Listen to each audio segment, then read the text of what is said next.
नबी अलैहिस्सलातु वस्सलाम के पास एक सहाबी रसूल आए, कहा या रसूल अल्लाह सल्लल्लाहु ताला अलैहि वसल्लम, आपने जिहाद के मसाइल बयान किए, फजाइल बयान किए।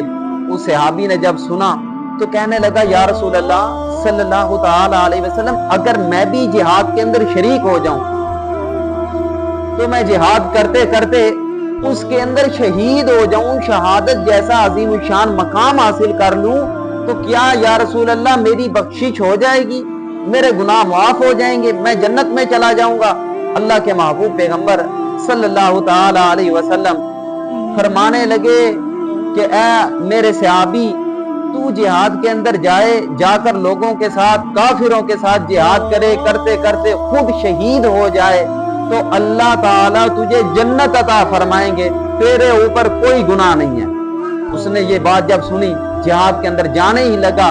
नबी अलैहिस्सलाम ने फरमाया ठहर जा, इल्ला दैन, अगर तेरे ऊपर किसी बंदे का कर्ज हुआ वो तुझे माफ नहीं होगा, वो कर्जा अदा कर दे तब जाकर अदा तुझे जन्नत मिलेगी।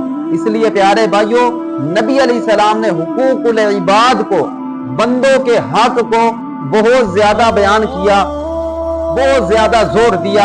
इसलिए जोर दिया ताकि लोग अपनी जिंदगी के अंदर, मुआशरे के अंदर फसाद का सबब ना बने, फसाद को खत्म करने वाले बने, लोगों के साथ सिला रहमी करने वाले बने। और ये जब बातें आ जाएंगी हमारे अंदर, एक दूसरे भाई का ख्याल करने वाले, एक दूसरे से मोहब्बत करने वाले, किसी से कर्जा लिया तो उसे वक्त पर कर्जा वापसी दे दो। अगर तुमने किसी को पैसे दिए हैं, किसी बंदे को जरूरत थी, दे दिए, अब तुम्हारा हक ये बनता है कि तुम अपने दिल के अंदर ही कहो यार ठीक है, अगर इसने पैसे दिए ठीक, ना दिए तो मैंने इसे क्या किया, मुआफ कर दिया। ये मुआफ करने वाला दिल अपने अंदर पैदा करो। उस दिल के अंदर मुआफी वाला जो कैटेगरी है ये सारी अपने अंदर ले आओ, ताकि तुम कल को किसी भी मैदान के अंदर उतरो तो तुम्हारा दिल पाक हो, कामयाब हो। दुनिया के अंदर कामयाब हुआ, पाक हुआ, आखिरत के अंदर अल्लाह ताला तुम्हें इसी तरह पाक दिल के साथ पाक जन्नत अता फरमाएंगे।